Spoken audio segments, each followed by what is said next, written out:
আল্লাহ তাআলা দুইজনকে সৃষ্টি করলেন।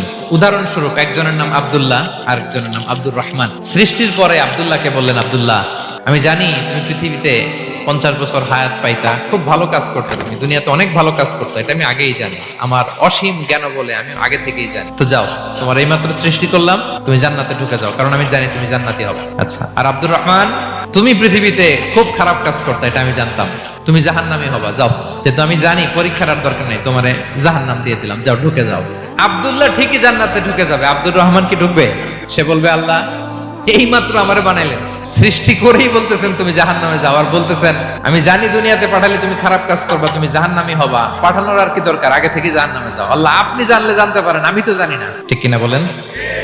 সে বলবে, না আল্লাহ, আপনি ভুল বলতেছেন, এই দুনিয়াতে পাঠাইলে আমি খুব ভালো কাজ করতাম। এজন্য আল্লাহ তাআলা পরীক্ষার আয়োজন করেছেন, যাতে করে তুমি জেনে যাও যে পৃথিবীতে তুমি কি করেছো। এখন আর আল্লাহকে এক্সকিউজ দেওয়ার সুযোগ নেই। আচ্ছা বলেন তো, আবু জাহেলকে যদি আল্লাহ এখন কিয়ামতের দিন বলে, Abu Jahl go to the hell fire, আবু জাহেলের কিছু বলার সুযোগ আছে? কারণ ও দুনিয়াতে কি করে আসছে এটাও জানে না। ফেরাউনকে ডেকে যদি আল্লাহ বলে, ফেরাউন তুমি জাহান্নামে যাও, go to the hell fire, ওর কি কোনো এক্সকিউজ দেওয়ার সুযোগ আছে?